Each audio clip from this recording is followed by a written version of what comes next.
Hello दोस्तों, कैसे हैं आप सभी। स्वागत है आप सभी का हमारे YouTube चैनल इंग्लिश एक्सपर्ट पर।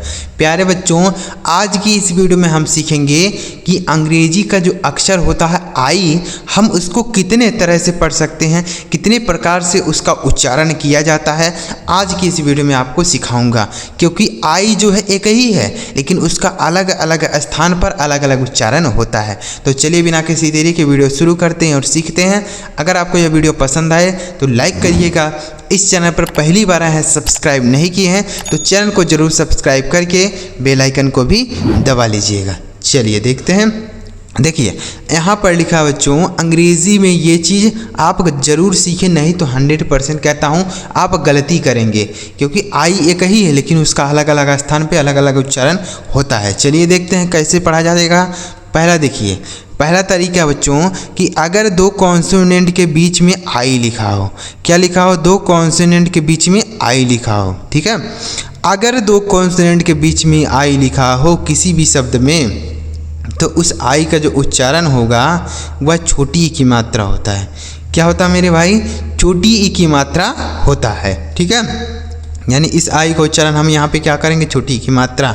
जैसे डी से हो गया ड, और पी से प, आई से छोटी की मात्रा, यह लिखा आपका dip. T I double L इसे पढ़ा जाएगा till, T I double L till. M I L K इसे पढ़ेंगे milk, M I L K milk. तो आप देख रहे हैं ना, सारे जगह आई से छोटी की मात्रा। एस आई एल के इसे पढ़ेंगे सिल्क, एस आई एल के सिल्क, एस आई एल का सिल्क हो गया। के आई डबल एल इसे पढ़ेंगे किल, के से क, आई से छोटी की मात्रा और डबल एल से ल लिखा है kill. F I double L, F I double L तो इसे क्या पढ़ा जाएगा? फिल, एफ से फा, आई से छोटी की मात्रा और डबल एल से ल लिखा है फिल। और इसके बाद एच आई टी इसे पढ़ेंगे हिट। तो आई के अगर दो कॉन्सोनेंट के बीच में आई लिखा हो तो उस आई का उच्चारण छोटी ई की मात्रा होता है। आया समझ में? यह हो गया पहला तरीका। ठीक है बच्चों, अब दूसरा तरीका देखिए कि अगर किसी शब्द में आई लिखा हो और उस शब्द के लास्ट में ई लिखा हो, यानी आई लिखने के बाद एक अक्षर छोड़ने के बाद ई लिखा हो, आई के बाद एक अक्षर के तुरंत बगल में ही ई लिखा हो, तो इस आई का जो उच्चारण होगा वह आई हो जाएगा। यानी आई के बाद एक अक्षर छोड़ने के बाद अगर ई लिखा हो तो उस आई का उच्चारण क्या होगा? आई। तो इसे हम आई ही पढ़ेंगे। ठीक है, आई पढ़ेंगे। देखिए कैसे, जैसे बी से हो गया बा, आई का उच्चारण क्या होगा? आई। तो हो गया बाई, और के से क लिखा है बाइक। क्या लिखा है? बाइक लिखा है। समझ आया? बाइक। इसे क्या पढ़ेंगे? नाइस। तो समझ आया ना? इसे हम निस क्यों नहीं पढ़ते? निस इसलिए हम निस नहीं पढ़ते हैं क्योंकि आई के बाद अगर ई लिखा होता है तो उस आई का उच्चारण आई ही होता है। एस आई जेड ई इसे पढ़ेंगे size, S I Z E size. B I T E इसे पढ़ेंगे बाइट। क्या पढ़ेंगे? Bite. T I M E इसे पढ़ेंगे time, T I M E time. F I N E इसे पढ़ेंगे फाइन। ठीक है, तो अगर आई के बाद लास्ट में ई लिखा हो किसी शब्द में तो उस आई का उच्चारण जो होगा वह आई हो जाएगा। जैसे bike, nice, size, bite, time, fine. Clear हो गया? आगे देखिए, अगला तरीका देखिए कि अगर किसी शब्द में आई के बाद आर लिखा हो, किसी भी शब्द में आई के तुरंत बाद आर लिखा हो, तो इसे हम क्या पढ़ेंगे? समझिएगा। तो इस आई का जो उच्चारण होगा बच्चों वह आ के रूप में हो जाएगा। आ के रूप में, बिल्कुल। देख रहे हैं ना कितना उच्चारण हो रहा है। तो यह सारी चीज़ें आपको सीखने की ज़रूरत है कि नहीं? नहीं तो आप गलत पढ़ेंगे कि नहीं? पढ़ेंगे ना। तो इसलिए आप इसे ध्यान से सीखिए। तो अगर आई के साथ आर लिखा होगा तो इस आई का जो उच्चारण होगा वह आ के रूप में हो जाएगा। जैसे बी से हो गया ब, इस आई का उच्चारण आ हो गया। आर से र और डी से ड, इसे पढ़ेंगे बर्ड। क्यों आ हो गया? क्योंकि आई के बाद आ रहेगा तो उसका उच्चारण आ होगा। किसका? आई का।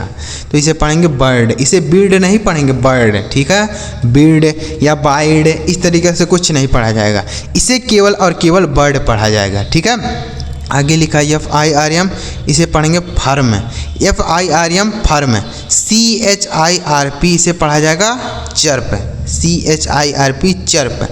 S H I R T इसे पढ़ा जाएगा शर्ट, SHIRT शर्ट। DIRT इसे पढ़ा जाएगा डर्ट। क्या पढ़ा जाएगा? डर्ट।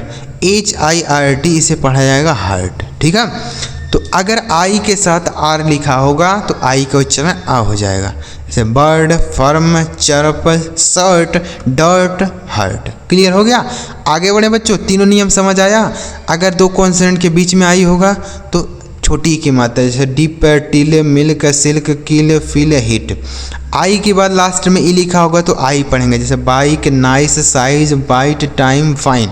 आई के बाद आर होगा तो आ का उच्चारण, bird, firm, chirp, shirt, dirt, hurt. आगे देखिए बच्चों, अगला तरीका कौन सा है? आगे देखिए, अभी हमने आपको सिखाया कि अगर आई के बाद आर लिखा हो तो उस आई का उच्चारण क्या होता है? आ होता है। अब यहाँ पर भी हम आ करेंगे तो क्या हम इसे ऐसे पढ़ेंगे? फर, FIRE फर। HIRE इसे पढ़ेंगे हर। WIRE इसे पढ़ेंगे वर। नहीं, यहाँ पर इसका उच्चारण ऐसे बिल्कुल नहीं होगा। क्यों सर? आपने ही तो बताया है कि आई के बाद आर रहेगा तो आ का उच्चारण हो गया, तो आपने यहाँ पर गलत क्यों कर दिया? गलत उच्चारण हो गया, गलत नियम हो गया आपका? नहीं बच्चों, गलत नियम बिल्कुल नहीं हुआ। समझिएगा कि यहाँ पर आई का उच्चारण आ क्यों नहीं होगा, समझिए। अगर बच्चों आई के बाद केवल और केवल आर लिखा हो तो इसका उच्चारण आ होगा, बिल्कुल सही है। लेकिन इसी आई के बाद अगर RE लिखा हो, RE लिखा हो, देख लीजिए सारे शब्द में RE लिखा है ना। तो अगर आई के बाद RE लिखा होगा तो इस आई का जो उच्चारण होगा वह आय के रूप में होगा। किसके रूप में होगा सर? आय के रूप में होगा। तब यहाँ पर आ नहीं किया जाएगा, तब आय होगा। ठीक है, समझ आ गया क्यों डिफरेंस है, क्यों अलग है? अगर आई के बाद आर केवल रहेगा तो उसे आ पढ़ेंगे, आई के बाद RE रहेगा तो आए। ठीक है, जैसे FIRE तो F से हो गया फा, आई का उच्चारण आए, RE से रह लिखा फायर। HIRE इसे पढ़ेंगे हायर। क्या पढ़ेंगे? हायर। WIRE इसे पढ़ेंगे वायर। क्या पढ़ेंगे? वायर। TIRE इसे पढ़ेंगे टायर। TIRE tyre. INSPIRE इसे पढ़ेंगे इंस्पायर। क्या पढ़ेंगे? इंस्पायर। समझ आ रहा है ना बच्चों? तो आई के बाद अगर RE रहेगा तो आय का उच्चारण। MIR इसे पढ़ेंगे मायर। ठीक है, क्लियर हो गया? आगे बढ़े बच्चों, तो आई के बाद RE रहेगा तो आय, fire, hire, wire, tyre, inspire, mire. अगला तरीका देखिए, अब अगर आई लिखा हो उसके बगल में ही अगर ई लिखा हो, किसी शब्द में आई के साथ ई लिखा हो, आई के साथ ई लिखा हो तो इसका उच्चारण बड़ी की मात्रा हो जाता है। क्या हो जाता है मेरे भाई? बड़ी ई की मात्रा हो जाता है। ठीक है, जैसे देखिए एफ से हो गया फा, आई के साथ ई है तो बड़ी की मात्रा, एल से ल और डी से ड लिखा है आपका फील्ड। क्या लिखा है? फील्ड। SHIELD इसे पढ़ेंगे सील्ड। क्या पढ़ेंगे? सील्ड। ठीक है, SIEGE इसे पढ़ेंगे सीज। क्या पढ़ेंगे सर? सीज। ठीक है, BELIEF इसे पढ़ेंगे बिलीफ। क्या पढ़ा जाएगा? बिलीफ। ठीक है बच्चों, बिलीफ। तो आई के साथ ई लिखा रहेगा तो क्या उच्चारण होगा आई का? बड़ी की मात्रा। TIELD से पढ़ेंगे टील्ड। ठीक है, टील्ड। यह समझ आ गया? तो आई के साथ ई रहेगा तो बड़ी की मात्रा, जैसे फील्ड, सील्ड, सीज, बिलीफ, टील्ड। अगला तरीका देखिए, अब आई यहाँ पर भी है, इस आई का उच्चारण क्या होगा? तो आई के बाद अगर बच्चों ND लिखा हो, ALD लिखा हो, इन दोनों में से कोई भी हो सकता है। ठीक है, आई के साथ अगर ND लिखा हो या LD लिखा हो, ठीक है, तो भी इस आई का उच्चारण हम आई करते हैं। क्या करते हैं सर? आई। यानी आई के साथ ND लिखा हो या LD लिखा हो तो आई पढ़ेंगे। जैसे FIND, F से फा हो गया, आई के साथ ND है तो आई, N से आधन और D से ड लिखा फाइंड। MIND इसे पढ़ेंगे माइंड। क्या पढ़ेंगे? इसे मिंड नहीं पढ़ेंगे, मिंड या मंड इस तरीके से कुछ नहीं पढ़ा जाएगा, इसे माइंड। BIND इसे पढ़ेंगे बाइंड। समझ आ रहा है ना? तो यह हो गया बाइंड। अब देखिए यहाँ आई के बाद LD है तो इसे क्या पढ़ा जाएगा? आई। CH आई का उच्चारण आई, L से अदल और D से ड लिखा चाइल्ड। WILD से पढ़ेंगे वाइल्ड। क्या पढ़ा जाएगा? वाइल्ड। MILD से पढ़ेंगे माइल्ड। ठीक है बच्चों, माइल्ड। तो आई के साथ अगर एलडी या एनडी लिखा हो तो उसे हम आई पढ़ेंगे। किसको? आई को। Find, mind, bind, child, wild, mild. Clear? आगे देखिए अगला तरीका देखिएगा। अब यहाँ पर 2 तरीके और बच्चे हैं। जितने भी तरीके हैं बच्चों सारे इस वीडियो में आपको सिखा दूंगा। देखिए आगे लिखा है, यहाँ भी आई है। अब इस आई का उच्चारण क्या होगा समझिए। तो अगर आई के साथ GHT लिखा हो, क्या लिखा हो मेरे भाई? आई के साथ GHT लिखा हो तभी हम इस आई का उच्चारण आई ही करेंगे। क्या करेंगे? आई। यानी आई के साथ अगर GHT होगा तभी आई। जैसे F से हो गया फ, आई का उच्चारण आई, और GHT से ट, लिखा आपका फाइट। ठीक है, फाइट। LIGHT इसे पढ़ेंगे लाइट। क्या पढ़ेंगे? लाइट। ठीक है, RIGHT इसे पढ़ेंगे राइट। क्या पढ़ा जाएगा? राइट। NIGHT इसे पढ़ेंगे नाइट। MIGHT इसे पढ़ेंगे माइट। ठीक है बच्चों, तो अगर आई के साथ GHT रहेगा तभी आई होगा। Fight, light, right, night, might. अब यहाँ देखिए लास्ट तरीका है कि आई के साथ ई लिखा होता है तो हम बड़ी की मात्रा पढ़ते हैं। पीछे हमने सिखाया ना कि अगर आई के साथ ई रहेगा तो बड़ी की मात्रा, लेकिन आई के साथ ई हो, लास्ट में लिखा हो, लास्ट में लिखा हो तो इसका भी उच्चारण हम आई करेंगे।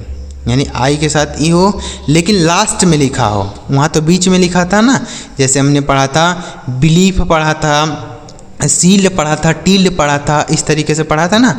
लेकिन यहाँ पे क्या होगा? आई हो जाएगा। ठीक है, लास्ट में रहेगा तब।